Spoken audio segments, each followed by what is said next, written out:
नमस्कार दोस्तों, गार्गी क्लासेस पर आपका स्वागत है। डेट आज की 6 अक्टूबर 2022। देख लेते हैं इंडियन एक्सप्रेस के इंपॉर्टेंट आर्टिकल्स, न्यूज़ जो अभी हम इस वीडियो में डिस्कस करेंगे। सबसे पहले हम बात करते हैं एक्सप्लेन पेज से।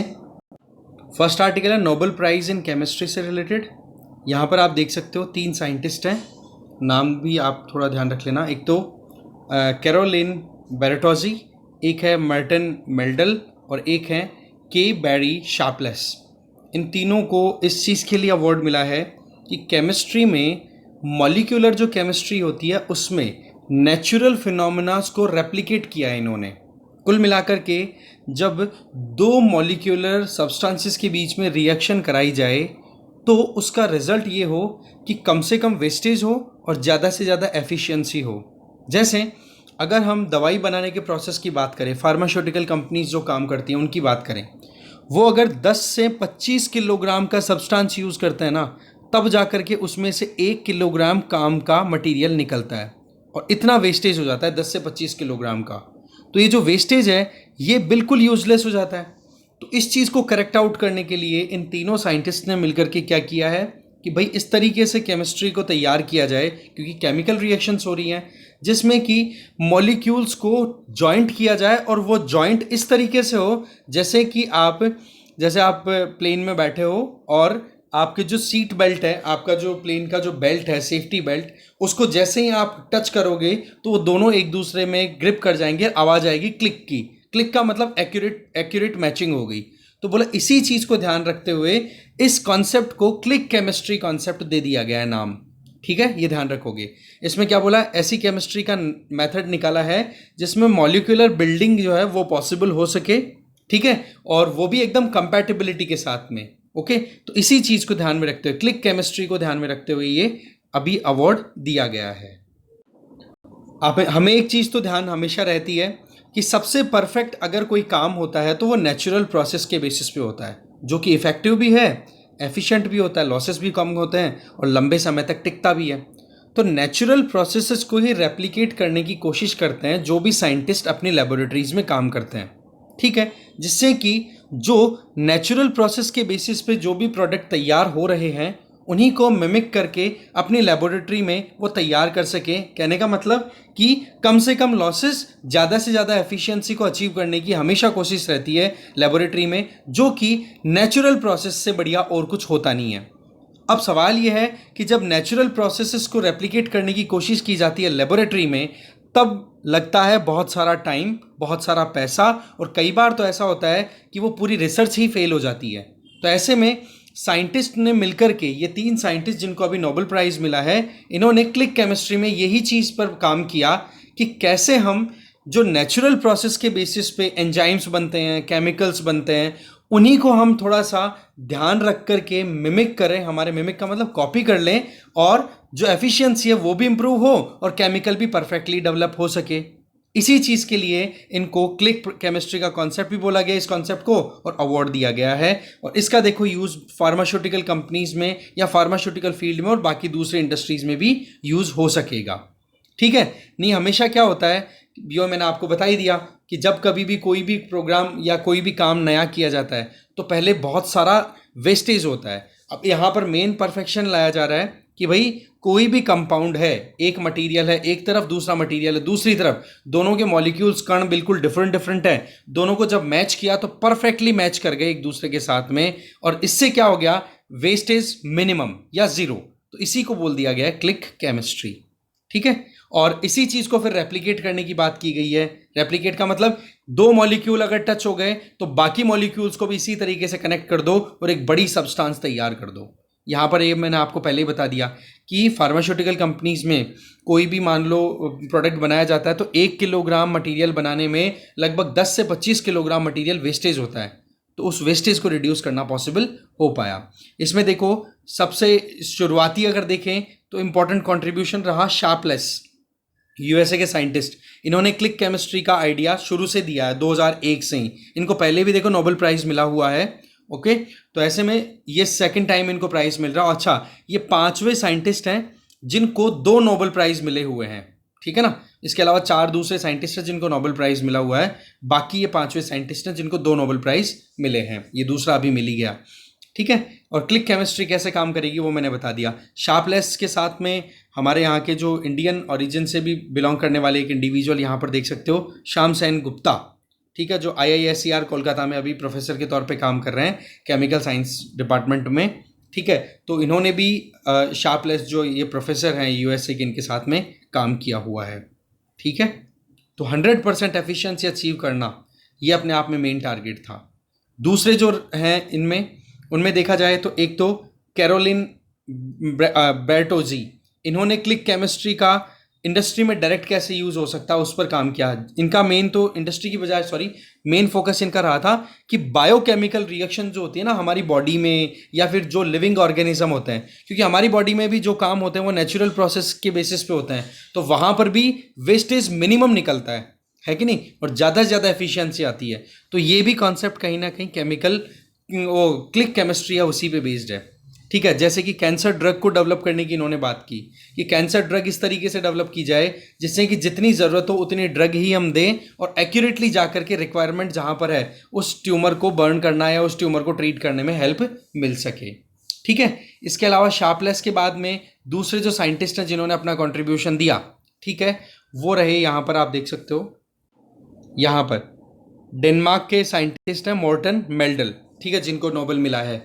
इन्होंने भी इंडिपेंडेंटली काम किया सेम कॉन्सेप्ट पे, पर इन्होंने जो काम किया वो इस तरीके से किया, जैसे आप देख सकते हो कि कॉपर का जो कैटलिस्ट के तौर पे यूज़ किया। जैसे यहाँ पर आप देख लो, शार्पलेस ने तो डिस्कवर किया कि बाई प्रोडक्ट को अवॉइड करने के लिए, आप देखो बाई प्रोडक्ट का मतलब होता है जो वेस्टेज हो जाता है वो, ठीक है, जिनका पर्पज़ कुछ और ही होगा, यूज़ फिर कुछ और ही होगा। तो ऐसे में कॉपर कैटलिस्ट का यूज़ करके इन्होंने ये देखा कि वाकई में रिजल्ट ये मिला कि जो हमें प्रोडक्ट के तौर पे केमिकल चाहिए था वो हमें तैयार होकर के मिला। इसी तरीके से डेनिश साइंटिस्ट जो हैं, ठीक है, मॉर्टन मेल्डन, इन्होंने भी अपनी तरीके से यही काम किया था, उनको भी सक्सेस मिली थी। बाकी सब्सटेंस इन्होंने दूसरे यूज़ किए थे। तो कुल मिलाकर के देखा जाए तो क्लिक केमिस्ट्री क्या है, वेस्टेज को रिड्यूस करना, एफिशिएंसी को इम्प्रूव करना, जिससे कि केमिकल रिएक्शंस एक्यूरेटली परफॉर्म की जा सके। पिछली बार का जो नोबेल प्राइज़ था केमिस्ट्री का वो दिया गया था बेंजामिन लिस्ट और डेविड मैकमिलन को, और उन्होंने क्या किया था, ऑर्गेनो कैटालिसिस को डेवलप करने के लिए, है ना, दिया गया था। ये नाम रख लेना चाहिए, ऑर्गेनो कैटालिसिस, जिसका काम क्या था कि फार्मास्यूटिकल रिसर्च में हेल्प मिल सके, ठीक है, दवाइयाँ बनाने में। इनमें चलते हैं आगे। नेक्स्ट है, कुछ वैज्ञानिकों ने मिलकर के इंजीनियर मॉस्किटोज तैयार किए हैं जो कि मलेरिया के स्प्रेड को रोकने में हेल्पफुल होंगे और इस बीमारी को ख़त्म करने में भी हेल्प करेंगे। इसमें क्या किया गया है, मॉस्किटोज को जेनेटिकली मॉडिफाई कर दिया गया है, उनके जीन्स में एडिटिंग कर दी गई है। कैसे? देखो, हमें पता है कि जो फीमेल एनाफ्लिस मॉस्किटो होता है, ठीक है, उसी के गट मतलब पेट में पैरासाइट जो है वो डेवलप होता है जो बीमारी फैलाता है, प्लाज्मोडियम, राइट। तो आप देखोगे कि इन मॉस्किटोज को जो जेनेटिकली मॉडिफाई किया गया है उनमें क्या किया गया है कि इनमें अगर प्लाज्मोडियम उनके पेट में अगर आ जाता है, जैसे मान लो एक इंडिविजुअल है जिसको मलेरिया से इन्फेक्शन है, उसको जो फीमेल एनाफ्लीज है वो काटेगा तो उसके पेट में उसका ब्लड जाएगा, ब्लड के साथ साथ में वो पैरासाइट है, बीमारी फैलाने वाला जो पैथोजन है वो भी आ जाएगा, और वो उसके पेट में फिर डेवलप होकर के, और फिर दोबारा से जब ये फीमेल एनाफ्लीज किसी हेल्दी इंडिविजुअल को काटेगा तो वो जो आप कह सकते हो जो पैरासाइट है वो हेल्दी इंडिविजुअल की बॉडी में घुस जाएगा, चला जाएगा, जैसे ही वो खून की मतलब उसको इन्फेक्ट करेगा तो, ठीक है। तो इस तरीके से इन्फेक्शन फैल जाता है। तो यहाँ पर मच्छर को ही, यहाँ पर मॉस्किटो को ही मॉडिफाई कर दिया कि जहाँ पर वो जो पैरासाइट अपने आप को डेवलप करता है वहीं पर उसको रोक दिया जाए, उसके डेवलपमेंट में जो कुछ भी हेल्पफुल कंटेंट है मॉस्किटो के गट में, मॉस्किटो के आंतों में, पेट में, तो उस वहीं पर अमेंडमेंट या ये चेंजेस ला दिए गए हैं। इससे क्या होगा कि ये जो बीमारी है जो कि हर साल बहुत सारे लोगों की जान लेती है, उससे हम बच पाएंगे, ठीक है। फैलता कैसा है, फीमेल मॉस्किटो जो है वो बाइट करता है इन्फेक्टेड को, और फिर उसके बाद में मलेरिया पैरासाइट उसकी बॉडी में एंटर हो जाता है, फिर मॉस्किटो की गट में ही वो डेवलप करता है, फिर उसके बाद में जब हेल्दी इंडिविजुअल को जब बाइट करेगा वही मॉस्किटो, तो हेल्दी इंडिविजुअल में पैरासाइट एंटर हो जाएगा तो बीमारी फैल जाएगी। तो ऐसे में मॉस्किटोज को अमेंड किया गया है, चेंज किया गया है, मॉडिफाई किया गया है, ठीक है। अभी तक देखा जाए तो नॉर्मल सर्कमस्टांसेस में जितने भी मॉस्किटोज इस तरीके से मतलब बाइट करने के बाद में जो ब्लड अपने खींचते हैं एक इंडिविजुअल से, और जिनके जिनके पेट में पैरासाइट इकट्ठा हो जाता है, तो उनमें से केवल 10% ही सर्वाइव कर पाते हैं। पर वो 10% भी बहुत ज़्यादा डिजीज़ फैलाते हैं, और इसका रिजल्ट ये है कि वर्ल्ड की आधी पॉपुलेशन से ज़्यादा जो पॉपुलेशन है वो कहीं ना कहीं इस बीमारी से ग्रसित रहती है। 2021 में 241 लगभग 24 करोड़ लोग जो थे वो इन्फेक्टेड हुए थे मलेरिया से, और उनमें से लगभग 6,27,000 लोगों की डेथ भी हो गई थी। तो मलेरिया बहुत बड़ी प्रॉब्लम है, ठीक है। ये रिसर्च कौन कंडक्ट कर रहा है? मिलिंडा एंड गेट्स फाउंडेशन के अंडर में ये काम चल रहा है, और रिसर्च की जा रही है ट्रांसमिशन जीरो टीम, कहाँ पर? इंपीरियल कॉलेज लंदन में, ठीक है। इसमें जेनेटिकली मॉडिफाई कर दिया जाता है। अच्छा, यहाँ पर जो लिया गया है ना मॉस्किटो का, कौन सा स्पीसी लिया गया है? वो है एनाफ्लीस गैम्बी, ठीक है। इस मॉस्किटो को चेंज किया गया है जेनेटिकली, ठीक है। इसमें देखा जाए ना तो एक जेनेटिकली मॉडिफाई करने का क्या तरीका यूज़ किया है? एक तरीका क्या, पेप्टाइड्स डेवलप कर, एंटी माइक्रोबियल पेप्टाइड डेवलप करवा दिए गट में। मतलब ये कि जब भी मच्छर किसी भी इन्फेक्टेड इंडिविजुअल को अगर बाइट करेगा मॉस्किटो, तो उसकी बॉडी में जैसे ही खून आएगा ना, तो वहाँ पर जेनेटिकली मॉडिफिकेशन ऑलरेडी कर रखा है, तो वहाँ पर anti microbial peptide already present होगा, जो कि उस पैरासाइट को इवॉल्व नहीं होने देगा, डेवलप नहीं होने देगा। और यही मेन पर्पज़ है, जिससे कि आगे साइकिल बढ़ ना पाए बीमारी की। तो इसका मतलब मॉस्किटो में एक रेजिस्टेंट मॉस्किटो में एक ये खुद में बॉडी में इस तरीके का फीचर डाल दिया। क्योंकि आजकल आपको पता है इंसेक्टिसाइड या कोई भी तरीके का ट्रीटमेंट, मान लो घर पे आप ऑल आउट चलाते हो, ऑल आउट जैसे कोई भी आप मतलब मॉस्किटो मतलब रिपेलर चलाते हो कोई भी, है ना, तो उनसे क्या असर पड़ता है? थोड़ी देर बेहोश होकर पड़ते हैं, फिर वापस उड़ने लग जाते हैं। तो उन्होंने अपने खुद को रेजिस्टेंट बना लिया है। तो ऐसी परिस्थितियों में ये अपने आप में प्रॉमिसिंग पॉइंट दिख रहा है। अब ये जो इनोवेशन है ना, ये मानो एग्जिस्टिंग सिस्टम है एक जीन ड्राइव, उसी से रिलेटेड ये माना जा रहा है। जीन ड्राइव टेक्नोलॉजी ऑलरेडी है, और ये जो मॉडिफिकेशन इंजीनियर्ड मॉस्किटोज डेवलप किए हैं ये अब तैयार हुए हैं। अब जीन ड्राइव में क्या होता है, ये देखो, drug, vaccine and mosquito control, इन तीनों चीज़ों में जीन ड्राइव का यूज़ किया जाता है। ये अपने आप में बहुत इंपॉर्टेंट टेक्नोलॉजी है, जिसमें मलेरिया को रोकने में भी जीन ड्राइव का यूज़ किया जा रहा है। जीन ड्राइव में क्या होता है? एंटी पैरासाइट जेनेटिक मॉडिफिकेशन किया जाता है। अगेन किसमें? वही मॉस्किटो वाला पॉइंट आ गया, एंटी पैरासाइट जेनेटिक मॉडिफिकेशन। इसमें क्या होता है कि एक मच्छर में अगर आपने वेरिएशन इंट्रोड्यूस कर दिए, तो उसके आने वाली जो ऑफ स्प्रिंग्स होगी उनमें वो मॉडिफिकेशन कंटिन्यू रहेगा। तो कहने का मतलब, अगर एक मॉस्किटो बीमारी नहीं फैला पाएगा, तो आने वाली जनरेशन्स भी नहीं फैला पाएगी। तो कुल मिलाकर के दो मेथड हो गए। एक तो आपका हो गया क्या, ये जेनेटिक मॉडिफिकेशन वाला हो गया, और दूसरा हो गया जीन ड्राइव का, और दोनों मेथड्स पे काम किया जा रहा है, ठीक है। तो एंटी पैरासाइटिक मॉडिफिकेशन और एक gene drive. Anti parasitic modification मतलब ये मैकेनिज्म कौन सा, जो इंजीनियर्ड मॉस्किटोज हैं, और जीन ड्राइव है जो है, इन दोनों पे अभी ट्रायल चल रहे हैं तंजानिया वाले एरिया में इधर। तो कुल मिलाकर के देखा जाए तो मलेरिया को रोकने के लिए ये एक ऑप्शन निकाला गया है, ठीक है। और ये ध्यान रख लेना, एनाफ्लीस गैम्बी, इस पर ये एक्सपेरिमेंट किया जा रहा है इस मच्छर पे, ठीक है। नेक्स्ट आर्टिकल है पार्लियामेंट्री पैनल से रिलेटेड है, ठीक है। जो कमिटीज़ कॉन्स्टिट्यूट की जाती है ना पार्लियामेंट में, उनसे रिलेटेड। देखो अभी कंटेक्स्ट तो ये है कि पार्लियामेंट की कमिटीज़ को रिकॉन्स्टिट्यूट किया जाता है हर साल, एक साल के लिए इनका टेन्योर होता है, हर साल में इनका अपॉइंटमेंट होता है मेंबर्स का, और जो भी उनको हेड करते हैं उन लोगों का। तो कुल मिलाकर के बात ऐसी है कि 22 पैनल्स कॉन्स्टिट्यूट किए गए हैं, ठीक है। उनमें से सिर्फ एक ही ऐसी कमेटी है जिसमें मेन जो अपोजिशन पार्टी है लोकसभा में, दैट इज़ कांग्रेस, ठीक है ना, मतलब कांग्रेस के मेंबर को चेयरपर्सन के तौर पे अपॉइंट किया गया है।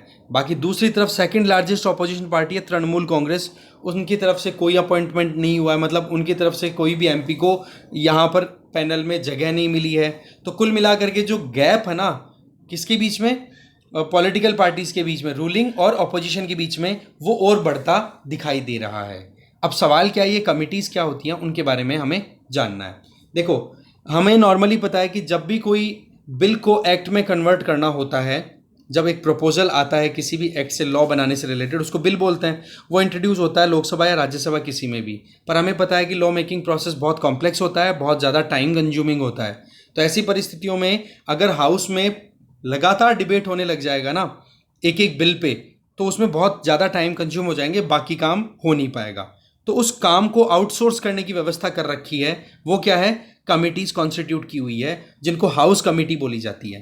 क्योंकि लोकसभा राज्यसभा में इतना डिबेट नहीं हो पाता जितना खुल करके डिबेट कमिटीज में हो सकता है।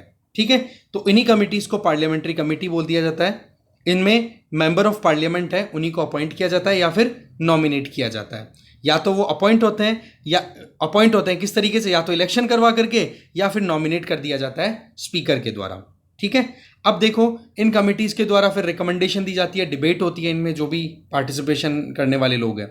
अब सवाल ये है कि पार्लियामेंट्री कमिटीज का कॉन्स्टिट्यूशन हमारे कॉन्स्टिट्यूशन के अंडर में किस आर्टिकल के अंडर है, तो आर्टिकल 105 जो कि पार्लियामेंट्री प्रिविलेजेस की बात करता है कि हाँ भाई हर एक मेंबर ऑफ पार्लियामेंट को एक मतलब पर्टिकुलर सर्कमस्टांसेस में इतना अलाउ किया जाता है कि वो अपनी तरफ से खुल करके किसी भी बिल पे किसी भी मुद्दे पे बोल सकें, जिससे कि अगर कोई कमियां हैं तो उनको करेक्ट आउट किया जा सके।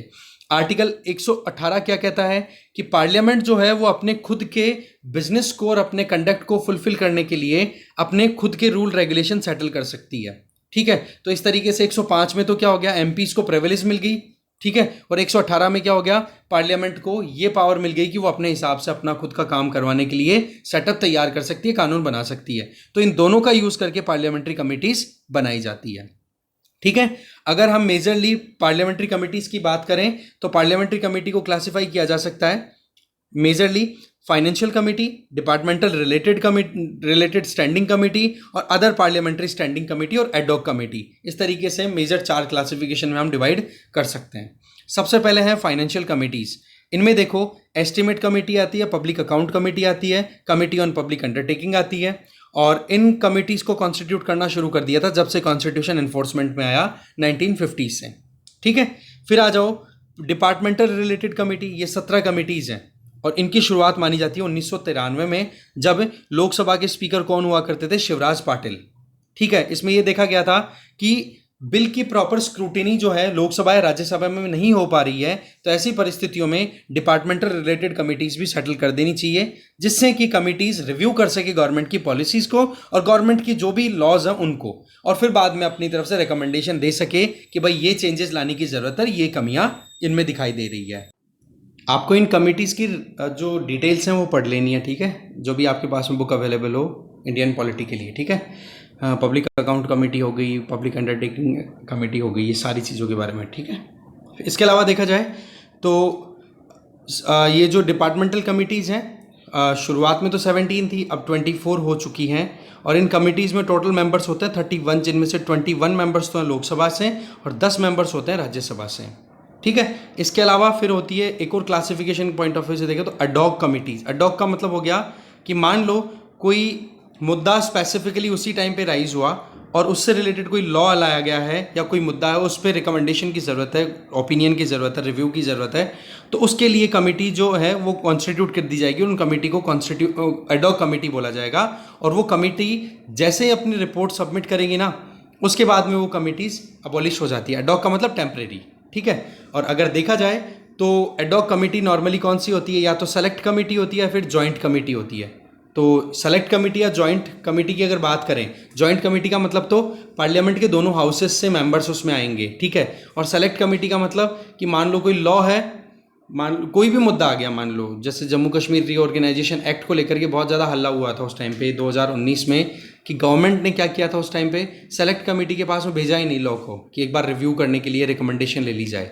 ठीक है, तो आप देखोगे तो सेलेक्ट कमेटी का काम क्या हो गया, पर्टिकुलर एक लॉ पे अपना ओपिनियन देना, और वो सेलेक्ट कमेटी जनरली एक ही हाउस से इलेक्ट होती है या फिर एक ही हाउस से उसके मेंबर्स से जाते हैं, जबकि जॉइंट कमेटी में दोनों हाउसेस के होते हैं। इसके अलावा जॉइंट पार्लियामेंट्री कमेटी भी कॉन्स्टिट्यूट की जाती है स्पेशल पर्पजेज़ के लिए। जैसे आपको ध्यान हो तो ये जो पर्सनल डेटा प्रोटेक्शन बिल था ना 2019 का, उसमें जॉइंट पार्लियामेंट्री कमेटी ने तो रिकमेंडेशन दी थी जिसमें दोनों हाउसेस के मेंबर्स थे, और उन्होंने अपनी तरफ से रिकमेंडेशन दी कि भाई इतना इतना चेंजेस लाने की ज़रूरत है। फिर अल्टीमेटली गवर्नमेंट ने क्या किया, उस लॉ को ही रिपील कर लिया, बोला हम दोबारा से इंट्रोड्यूस करेंगे इसको। ठीक है, तो जॉइंट पार्लियामेंट्री कमेटी और सेलेक्ट कमेटी नॉर्मली जो है वो रूलिंग पार्टी के एमपीज़ के द्वारा ही चेयर की जाती है, ये हमें ध्यान रखना है। ठीक है, और देखा जाए तो ये अपनी तरफ से रिपोर्ट जो है वो फिर बाद में सबमिट कर सकती हैं। ओके, और जैसे रिपोर्ट सबमिट की जाएगी उसके बाद में जॉइंट पार्लियामेंट्री कमेटी या फिर जो सेलेक्ट कमेटीज होती हैं वो अबॉलिश हो जाती हैं, क्योंकि ये कैसी है, एडॉक कमेटी हो गई। ठीक है ना। फिर आ जाओ डिस्कशन किस तरीके से होता है। देखो, जब भी कोई बिल इंट्रोड्यूस होता है तो उसके बाद में कमेटी के पास में बिल पहुंच जाता है, क्योंकि हाउस में तो पूरी डिटेल में बात हो नहीं सकती, और एक एक एमपी के पास में इतना एडिक्वेट टाइम भी नहीं होता, क्योंकि लोकसभा या राज्यसभा में जो भी टाइम अलोकेट किया जाता है ना किसी भी पॉलिटिकल पार्टी को, वो डिपेंड करता है उस पॉलिटिकल पार्टी के कितने मेंबर्स हैं उस पर्टिकुलर हाउस में। तो कुछ पॉलिटिकल पार्टीज होती है, छोटे ग्रुप्स होते हैं, वो कुछ अपनी बात ही नहीं रख पाते, दूसरा टाइम बहुत कम मिलता है बोलने के लिए। तो ऐसे में कमेटी के पास में जब मुद्दा सेंड कर दिया जाता है तो एमपीज को पूरा टाइम मिलता है वहां पर कमेटी में अपनी तरफ से बात रखने का। ठीक है। और कमेटी की मीटिंग्स जो है वो पार्लियामेंट्री कैलेंडर से बिल्कुल डिफरेंट, मतलब पार्लियामेंट की सेशन चले या ना चले वो अलग बात है, कमेटी की मीटिंग्स जो है वो कंटिन्यू होती रहती हैं। ठीक है। इसके अलावा देखा जाए तो डिस्कशन जो है वो कॉन्फिडेंशियल रखा जाता है कमेटीज का, ऑफ कैमरा होता है। ऑफ कैमरा का मतलब लाइव स्ट्रीमिंग और ये नहीं होती है कमेटी की मीटिंग्स की कभी भी। और एमपी जो है वो ओपन माइंडेडली अपनी तरफ से बात कह सकते हैं। अगेन आर्टिकल 105 जो कि एमपीज को पार्लियामेंट्री प्रिविलेज देती है कि वो अपनी बात खुल के कह सकें, जिससे कि उनको बिना किसी डर के अपनी बात रखने का पूरा मौका मिले, है कि नहीं। तो इस तरीके से ये कमिटीज में काम जो होता है ना वो बड़ा क्रूड, बड़ा बेसिक है, जबकि पार्लियामेंट में काम आपको पता है हो हल्ले का होता है जनता को दिखाने के लिए। और ये बात तो यूएसए के फॉर्मर प्रेसिडेंट वुड्रो विल्सन ने भी बोला था, क्या कि वहां पर पार्लियामेंट का नाम कांग्रेस है, जैसे हमारे यहाँ पे संसद है। ठीक है। तो आप देखोगे कि जब कांग्रेस सेशन में होती है तो बोला केवल पब्लिक एग्जीबिशन, दुनिया को दिखाने के लिए होती है, और जब कमिटीज में मीटिंग हो रही होती है ना तब एक्चुअल में होता है कि कांग्रेस में काम हो रहा है। तो यही बात हमारे यहाँ पर भी है कि पब्लिक एग्जीबिशन में तो लोकसभा राज्यसभा की जो लाइव टेलीकास्ट होती रहती है, लोग हम देखते हैं किस तरीके से नारे होते हैं, पैम्पलेट्स बांटे जाते हैं। ठीक है। जबकि एक्चुअल में काम कहाँ पर होता है, कमिटीज में। फिर बात आती है कि कमिटीज कॉन्स्टिट्यूट कैसे होती है, कैसे उनके चेयरपर्सन है उनको चूज किया जाता है। देखो 16 जो टोटल हमने 21 डिपार्टमेंटल कमिटीज की बात की थी। ठीक है। उनमें से 16 डिपार्टमेंटल रिलेटेड जो स्टैंडिंग कमिटीज हैं लोकसभा से 8, उनमें से लोकसभा से है 16 और 8 है राज्यसभा से। इसका मतलब देखें, मतलब टोटल 24 हो गई थी, सॉरी मैंने 21 बोल दिया, दैट्स ओनली 24, मतलब 24 है, 21 नहीं। ओके। तो 16 तो होगी लोकसभा की डिपार्टमेंटल रिलेटेड स्टैंडिंग कमेटी और 8 होती है राज्यसभा की। हर कमेटी के मेंबर्स होंगे, उनमें दोनों हाउसेस से एमपी जाएंगे। लोकसभा और राज्यसभा की अगर बात करें तो उनका, जैसे मान लो कि यहाँ पर आप देख सकते हो कि 8 राज्यसभा की कमेटी है। ठीक है ना। अब राज्यसभा की कमेटी है ना तो उसको चेयर कौन करेगा, राज्यसभा का मेंबर ही करेगा। ठीक है। लोकसभा की कमेटी है तो लोकसभा का मेंबर ही उसको चेयर करेगा। क्लियर। इसके अलावा इंपॉर्टेंट लोकसभा पैनल्स की अगर बात करें, ठीक है, इन डिपार्टमेंटल रिलेटेड कमिटीज में, तो agriculture, coal, defence, external affairs, finance, communication and information technology, labour, petroleum, natural gas and railway, ये कुछ इंपॉर्टेंट डिपार्टमेंटल कमिटीज हैं जो कि लोकसभा के अंडर आती है। और राज्यसभा के अंडर आने वाली जो डिपार्टमेंटल कमिटीज हैं उनमें आप देख सकते हो commerce, education, health and family welfare, home affairs and environment, ये आ गई आपकी राज्यसभा में। इसका मतलब इन कमिटीज को, जिनको सर्कल कर रहा हूं मैं, इनको तो राज्यसभा के मेंबर जो हैं वो चेयर करेंगे, और ऊपर वाली जो कमिटीज हैं उनको चेयर कौन करेंगे, लोकसभा के जो मेंबर होंगे वो। ठीक है। इसके अलावा कुछ दूसरी स्टैंडिंग कमिटीज भी होती है, जैसे कि बिजनेस एडवाइजरी कमेटी या फिर प्रिविलेज कमेटी। इनमें क्या होता है, प्रिजाइडिंग ऑफिसर जो होते हैं दोनों हाउसेस के, ये देखो दोनों हाउसेस के लिए आप कह सकते हो कि अपॉइंट होती है दोनों, मतलब ये कि बिजनेस कमेटी, ओके, और प्रिविलेज कमेटी लोकसभा के लिए अलग होगी, राज्यसभा के लिए अलग होगी। दोनों कमेटियां दोनों हाउसेस के लिए अलग अलग होंगी, और उनको प्रिजाइडिंग ऑफिसर जो होंगे, जैसे लोकसभा में स्पीकर, राज्यसभा में राज्यसभा के चेयरमैन, ठीक है, वो अपने हिसाब से इन पैनल के मेंबर्स को नॉमिनेट करते हैं। ठीक है। और ये चीज हमें ध्यान रखनी है कि जो फाइनेंशियल कमिटीज होती है ना उनमें मिनिस्टर एलिजिबल नहीं है, वो नॉमिनेट नहीं हो सकते हैं। ठीक है। और कुछ सर्टेन डिपार्टमेंटल रिलेटेड कमिटीज हैं उनमें भी फाइनेंस मिनिस्टर, मिनिस्टर जो है वो अपॉइंट नहीं हो सकते। कुल मिलाकर के बात क्या आ रही है कि सभी कमिटीज में, अगर ये बोला जाए कि सभी कमिटीज में मिनिस्टर जो हैं, जो अभी पोर्टफोलियो होल्ड करते हैं, है ना, वो अपॉइंट हो सकते हैं मेंबर के तौर पे, तो आंसर जाएगा नो। या फिर ये कहा जाए कि किसी भी कमेटी में, किसी भी पार्लियामेंट्री कमेटी में मिनिस्टर का अपॉइंटमेंट ही नहीं हो सकता, तो भी गलत हो जाएगा। पर हमें ध्यान रखना है फाइनेंशियल कमिटीज में मिनिस्टर का कोई जगह नहीं रहता, और कुछ डिपार्टमेंट रिलेटेड कमिटीज हैं उनमें भी मिनिस्टर का कोई अपॉइंटमेंट नहीं होता। ठीक है। इसके अलावा जो भी कमेटी को प्रिजाइड करते हैं ना, वो अपने हिसाब से काम, मतलब प्रिजाइडिंग ऑफिसर जो होते हैं, जो भी चेयरमैन होंगे कमेटी के, वो अपने हिसाब से जो लीडर्स हैं पार्टीज के, उनके साथ में कंसल्ट करके फिर बाद में अपने काम को कंटिन्यू करते हैं। ठीक है। अब आप देखो यहां पर जैसे पब्लिक अकाउंट कमेटी की बात की जाए, ये फाइनेंशियल कमिटीज के अंडर आ गई पब्लिक अकाउंट कमेटी। ओके, तो इसको हमेशा अभी कन्वेंशन ये है, ऑपोजिशन रूलिंग जो पार्टी होती है उसी के लीडर के द्वारा प्रिजाइड किया जाता है, जैसे कि करंटली हम देखें तो कांग्रेस। ठीक है। अब बात आती है कि कमेटी की मीटिंग कब क्या होगी, वो हेड जो होंगे कमेटी के वो डिसाइड करते हैं कि कब मिलना है, कब बातचीत करनी है। ठीक है। इसके अलावा आप देख सकते हो कि कमेटी में मेंबर्स को जब पार्टिसिपेशन के लिए इनविटेशन भेजा जाता है ना, कि हाँ जी इस पर्टिकुलर डेट को, इस टाइम पे हम बैठ करके बातचीत करेंगे मुद्दे पे, तो ये एग्जैक्टली वैसा ही माना जाता है जैसे कि कोर्ट ने अपनी तरफ से ऑर्डर्स इशू कर दिए समन करने के लिए, आओ पेशी है भैया आपकी। तो मतलब बिल्कुल मना नहीं कर सकते कमेटी की मीटिंग में कमेटी के मेंबर्स पार्टिसिपेट करने से। ओके, इसका मतलब क्या हो गया कि यहां पर ये बाइंडिंग हो गया, और मान लो कि कोई बंदा अगर नहीं आ पाता है तो उनको फिर रिटर्न में देना पड़ेगा कारण कि मैं क्यों नहीं आ पा रहा हूं। ठीक है। फिर वो कारण जो है वो चेयरमैन जो है वो देखेगा कि हाँ भाई मतलब वाकई में सही है कि नहीं है, या फिर उस इंडिविजुअल को बुलाना चाहिए कि नहीं बुलाना चाहिए, प्रेशर क्रिएट करना है कि नहीं करना, बाकी वो मेंबर्स के साथ में कंसल्ट करके क्रिएट करते हैं इस तरीके का सिनेरियो। ओके, एमपीज जो है वो नॉर्मली उनके पास में 1 साल का टेन्योर होता है, और देखा जाए तो कमिटीज हैं वो भी लगभग 1 साल तक ही रहती हैं, फिर बाद में चेंज होते रहते हैं। हाँ, पर ये चीज़ है कि जिस तरीके से पॉलिटिकल पार्टीज का पहले से रिप्रेजेंटेशन है, मान लो पहले साल में जो रिप्रेजेंटेशन है पॉलिटिकल पार्टीज का, एग्जैक्टली वही रिप्रेजेंटेशन नेक्स्ट ईयर भी रहेगा, पर हाँ चेहरे बदल सकते हैं पॉलिटिकल पार्टीज को रिप्रेजेंट करने वाले लोगों के। ठीक है। फिर आ जाती है बात कमेटी की रिकमेंडेशन कितनी इंपॉर्टेंट है। देखो, कमिटीज रिव्यू करती हैं, अपना ओपिनियन देती है, अपनी रिकमेंडेशन देती है कि बिल में क्या कमी है, क्या इंप्रूवमेंट हो सकता है, वो सारी चीज़ें, पर वो बाइंडिंग नहीं होती है गवर्नमेंट पे। गवर्नमेंट चाहे तो फॉलो कर सकती है उन चीज़ों को, गवर्नमेंट ना चाहे तो फॉलो ना करे। ठीक है। और फिर बाद में गवर्नमेंट को रिपोर्ट भी करनी होती है कि कौन कौन सी रिकमेंडेशन उन्होंने एक्सेप्ट कर ली, कौन सी नहीं की। एक चीज़ पीछे रह गई, वो ये कि कमिटीज जब अपनी रिपोर्ट तैयार कर लेती है तो सबमिशन किसके पास जाता है, प्रिजाइडिंग ऑफिसर, या फिर सीधा हाउस के सामने टेबल कर दी जाती है। ठीक है, कि ये रिकमेंडेशन हमारी तरफ से दी जा रही है। ठीक है। और आप देखोगे कि सेलेक्ट कमेटी या फिर जॉइंट पार्लियामेंट्री कमिटीज होती है ना, नॉर्मली सेलेक्ट कमिटीज या फिर जॉइंट पार्लियामेंट्री कमिटीज, इनमें तो देखो ज्यादातर जो रूलिंग पार्टी के मेंबर्स हैं वही प्रिजाइड करते हैं, और इनके द्वारा दी हुई रिकमेंडेशन तो ज़्यादातर एक्सेप्ट कर ली जाती है। बाकी कमिटीज़ की रिकमेंडेशंस हैं उन पे थोड़ा सा गवर्नमेंट थोड़ा सा डाइवर्ट रहती है, क्योंकि फिर ऑपोजिशन के हेड हैं, वो ऑपोजिशन पार्टीज़ के जो मेंबर्स हैं, मेंबर ऑफ पार्लियामेंट, वो उनको चेयर करते हैं, तो फिर थोड़ा सा अनकंफर्टेबल फील हो सकता है गवर्नमेंट को, तो वो उनको इग्नोर करती है। बाकी सेलेक्ट कमेटी और जॉइंट पार्लियामेंट्री कमिटीज़ की जनरल रिकमेंडेशंस हैं वो एक्सेप्ट कर ली जाती है गवर्नमेंट के द्वारा। तो आप ये थोड़ा सा पढ़ लेना, ठीक है ना। आगे चलते हैं। नेक्स्ट है कॉलेजियम सिस्टम। ठीक है।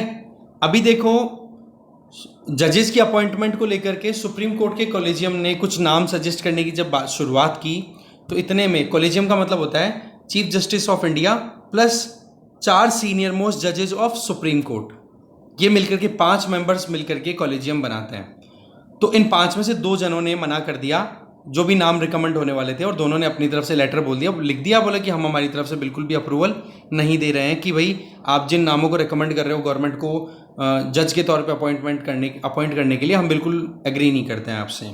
अब यहाँ पर सवाल ये कि कॉलेजियम सिस्टम कैसे तैयार होता है। देखो, कॉलेजियम सिस्टम में बेसिकली मैंने आपको बता दिया कि जजेस की अपॉइंटमेंट को लेकर के कॉलेजियम सिस्टम काम करता है, चाहे वो अपॉइंटमेंट सुप्रीम कोर्ट में हो या फिर हाई कोर्ट्स के लेवल पे हो, या फिर ट्रांसफर को लेकर के एक हाई कोर्ट से दूसरे हाई कोर्ट में। ठीक है। इनसे कॉलेजियम के बारे में हमारे कॉन्स्टिट्यूशन में कहीं पर भी कुछ भी लिखा हुआ नहीं है। हाँ, रेफरेंस लिया हुआ है, वो रेफरेंस अभी हम पढ़ेंगे क्या है, पर कॉलेजियम का कहीं पे मेंशन किया हुआ है, लिखा हुआ हो कॉन्स्टिट्यूशन में, कहीं पे नहीं। इवन पार्लियामेंट ने भी कोई कानून नहीं बनाया है। तो इसका मतलब कॉलेजियम सिस्टम कहाँ से आया? सुप्रीम कोर्ट के खुद के बहुत सारे जजमेंट्स हैं, उनके बेसिस पे। कॉलेजियम सिस्टम की बात करें तो सुप्रीम कोर्ट के कॉलेजियम में लीड कौन करता है? Chief justice of India plus 4 senior most जजेस। और हाई कोर्ट्स में जो कॉलेजियम सिस्टम काम करता है उसमें मान लो कोई हाई कोर्ट है, मद्रास हाई कोर्ट ले लो तो एग्जाम्पल के तौर पे, तो हर एक हाई कोर्ट पे यही चीज़ एप्लीकेबल होगी। तो उस हाई कोर्ट के chief justice plus 4 senior most जजेस होंगे उसे हाई कोर्ट के, ठीक है। अब हाई कोर्ट में जो अपॉइंटमेंट होती है ना, वो हाई कोर्ट के कॉलेजियम के द्वारा नाम लिस्ट बना दी जाएगी और वो लिस्ट भेजी जाएगी किसके बाद में? फिर ये जाएगा फिर सुप्रीम कोर्ट के कॉलेजियम के बाद पास में, और फिर सुप्रीम कोर्ट का कॉलेजियम जो है वो नाम ट्रांसफर करेगा किसके पास में? प्रेसिडेंट के पास में। तो कुल मिलाकर के सुप्रीम कोर्ट में जजेस की अपॉइंटमेंट में तो केवल एक लेयर का काम है, that is Supreme Court collegium, जिसमें chief justice of India plus 4 senior most जजेस ऑफ सुप्रीम कोर्ट। जबकि हाई कोर्ट में जजेस की अपॉइंटमेंट या ट्रांसफर से रिलेटेड कोई मुद्दा है तो उसमें हाई कोर्ट का कॉलेजियम काम करेगा, जिसमें उस हाई कोर्ट के chief justice plus 4 senior most जजेस of that particular high court, और फिर उनके द्वारा जो नाम रिकमेंड किए जाएंगे वो जाएंगे सुप्रीम कोर्ट के कॉलेजियम और चीफ जस्टिस के पास में, और फिर वो नाम जाएगा किसके पास में? गवर्नमेंट के पास में, दैट मीन्स प्रेसिडेंट के पास में, कि अब नाम ये है और इन जनों को हमें अपॉइंट करना है कहाँ पे? हाई कोर्ट में। तो ये सिस्टम रहता है, ठीक। लिमिटेड होता है, गवर्नमेंट केवल इतना देखती है कि जब किसी भी इंडिविजुअल के नाम को रिकमेंड किया जा रहा है कॉलेजियम के द्वारा हाई कोर्ट या सुप्रीम कोर्ट में अपॉइंट करने के लिए, तो गवर्नमेंट जो है वो इंटेलिजेंस ब्यूरो और जो इंटेलिजेंस एजेंसीज हैं उनके साथ में कंसल्ट करती है। वो ओपन नहीं होता पब्लिक में, ठीक है, ये जानने के लिए कि भाई उस जज का क्या कंडक्ट रहा है प्रीवियसली, वो इंडिविजुअल जो है एलिजिबल है नहीं कि उस है या नहीं कि उसको हम हाई कोर्ट या सुप्रीम कोर्ट का जज बनाएं। जब क्लैरिफिकेशन मिल जाता है तो जनरली गवर्नमेंट नाम को एक्सेप्ट कर लेती है। पर मान लो कि गवर्नमेंट को लगे कि भाई हमारी तरफ से कोई ऑब्जेक्शन है किसी नाम को लेकर के कि इस बंदे को XYZ नाम के बंदे को हम अपॉइंट नहीं कर सकते, तो वो नाम दोबारा जाएगा किसके पास में? सुप्रीम कोर्ट कॉलेजियम के पास में। और अगर कॉलेजियम ने उस चीज़ को रीट्रेट कर दिया, मतलब दोबारा से वही नाम भेज दिया, अब गवर्नमेंट पे बाउंडेशन है कि गवर्नमेंट को अब वो बात माननी ही पड़ेगी। जनरली गवर्नमेंट जो है वो अपॉइंटमेंट में ज़्यादा कुछ तो नहीं, पर हाँ डिले भले ही कर देती है। डिले भी कब? जब गवर्नमेंट को लगे कि कॉलेजियम ने जो नाम रिकमेंड किए हैं वो सेटिस्फैक्ट्री नहीं है, गवर्नमेंट उन नामों से खुश नहीं है। अब देखो कॉन्स्टिट्यूशन में क्या प्रोविजन किया हुआ है जजेस की अपॉइंटमेंट को लेकर के। हमारे कॉन्स्टिट्यूशन में आर्टिकल 124 क्लॉज 2 ये तो सुप्रीम कोर्ट में जजेस की अपॉइंटमेंट से रिलेटेड है, और आर्टिकल 217 ये हाई कोर्ट्स में जजेस की अपॉइंटमेंट को लेकर के है। इसमें सीधा ये लिखा हुआ है कि जजेस की अपॉइंटमेंट जो है वो प्रेसिडेंट के द्वारा किया जाएगा, और प्रेसिडेंट भी कैसे करेंगे? जो जजेस हैं कौन से? सुप्रीम कोर्ट और हाई कोर्ट के, उनके साथ में कंसल्टेशन करके, ठीक है। और उसमें भी particularly chief justice of India, इनका बहुत इंपॉर्टेंट रोल रहेगा उस कंसल्टेशन में। अब देखो ये कॉलेजियम सिस्टम कैसे डेवलप हुआ वो जानते हैं। ये जो वर्ड है कंसल्टेशन, इसी को लेकर के ये एवोल्यूशन रहता है कॉलेजियम सिस्टम की। अगर हम बात करें, सबसे पहले अगर बात की जाए तो कॉलेजियम सिस्टम की शुरुआत होती है फर्स्ट जजेस केस में, ठीक है। केस है SP Gupta versus union of India, 1981 का केस है। सुप्रीम कोर्ट ने ये कहा कि चीफ जस्टिस ऑफ इंडिया के साथ में जब प्रेसिडेंट कंसल्ट करें तो इसका मतलब ये नहीं है कि प्रेसिडेंट को चीफ जस्टिस ऑफ इंडिया के द्वारा दी हुई रिकमेंडेशन माननी ही पड़ेगी। कुल मिलाकर के यहां पर एग्जीक्यूटिव को अपर हैंड दे दिया। अब आपको पता है कि प्रेसिडेंट जो है वो council of minister led by prime minister की एड एंड एडवाइस के बेसिस पे प्रेसिडेंट काम करते हैं। तो इसका मतलब यहां पर 1981 के इस जजेस केस में क्या बोल दिया, फर्स्ट जजेस केस में, कि भाई एग्जीक्यूटिव को अपर हैंड दे दिया कि वो डिसाइड कर लेंगे कि किसको जज के तौर पे अपॉइंट करना है, किसको नहीं। आर्टिकल 124 हो चाहे article 217, that mean supreme court हो या फिर हाई कोर्ट्स हो। फिर इसी मुद्दे को दोबारा से कोर्ट में ले जाया जाता है 12 साल बाद में, सेकंड जजेस केस का नाम है supreme court advocates on record association versus union of India 1993। 9 जजेस की बेंच बैठी और उन्होंने कह दिया कि बोला अब हमें जरूरत पड़ेगी कॉलेजियम सिस्टम की। कैसे? कि केवल चीफ जस्टिस ऑफ इंडिया ही अपनी तरफ से रिकमेंडेशन दे किसी भी चीज, किसी भी इंडिविजुअल के अपॉइंटमेंट को लेकर के जज के तौर पे, चाहे वो अपॉइंटमेंट हो या ट्रांसफर हो, तो बोलो वो चीज कहीं ना कहीं अनडेमोक्रेटिक है। तो उस पॉइंट ऑफ व्यू से क्या कह दिया कि बोले चीफ जस्टिस ऑफ इंडिया भी अपनी रिकमेंडेशन तब देंगे जब दो सीनियर मोस्ट जजेस जो हैं सुप्रीम कोर्ट के, उनके साथ में कंसल्ट करें, फिर अपना नाम देंगे किसको? प्रेसिडेंट को। और प्रेसिडेंट के लिए क्या बोल दिया कि एग्जीक्यूटिव जो है वो अगर नामों से खुश नहीं है तो वो रिकंसिडर करने के लिए एक बार भेज सकते हैं, और अगर एक बार भेजने के बाद में वही नाम दोबारा से भेज दिए गए रिकमेंडेशन के तौर पे, अब एग्जीक्यूटिव्स को अपॉइंट करना पड़ेगा। दैट मीन्स प्रेसिडेंट को अपॉइंट करना पड़ेगा उन इंडिविजुअल्स को जिनका नाम रिपीट हो आ गया। फिर आता है थर्ड जजेस केस 1998 में। उस टाइम हमारे प्रेसिडेंट थे प्रेसिडेंट KR नारायणन, तो उनके द्वारा एक प्रेसिडेंशियल रेफरेंस भेजा गया सुप्रीम कोर्ट को आर्टिकल 143 के अंडर में कि आप हमें ओपिनियन दो अपना कि किस तरीके से कॉलेजियम सिस्टम एफिशिएंटली काम कर सकता है। तो इस ओपिनियन में वही बात रिपीट हुई कि चीफ जस्टिस ऑफ इंडिया का जो ओपिनियन होगा वो डिपेंडेंट होगा कॉलेजियम सिस्टम पे, और कॉलेजियम सिस्टम जो होगा उसमें अब 2 की बजाय 4 जजेस जो हैं वो काम करेंगे। इसका मतलब chief justice of India plus 4 senior most जजेस ऑफ सुप्रीम कोर्ट वो मिलकर के नामों की लिस्ट बनाएंगे, और वो रिकमेंडेड नेम्स हैं वो प्रेसिडेंट के पास जाएंगे, प्रेसिडेंट उनमें से अपने हिसाब से अपॉइंट कर देंगे इंडिविजुअल्स को। तो कुल मिलाकर के बात अगर इंडिविजुअल मतलब जज के तौर पे, तो कुल मिलाकर के अगर देखा जाए तो आज की जो कॉलेजियम सिस्टम है ना वो थर्ड जजेस केस ऑफ 1998 में इवॉल्व होकर के आई थी। ठीक है, फिर आप देखोगे इसमें एक चीज बड़ी इंपॉर्टेंट बोल दी थी कि इन टोटल 5 जजेस की कॉलेजियम में अगर 2 जनों ने मना कर दिया ना कि हम सपोर्ट नहीं करते हैं, तो फिर कॉलेजियम उस नाम को रेफर नहीं करेगी एग्जीक्यूटिव्स के पास में अपॉइंटमेंट पॉइंट ऑफ व्यू से।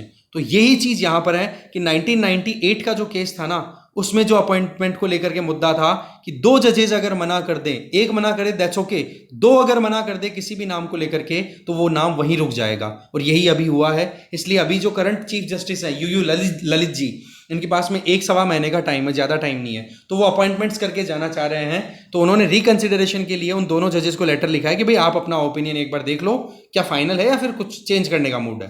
तो कुल मिलाकर के ये है कॉलेजियम सिस्टम का एवोल्यूशन।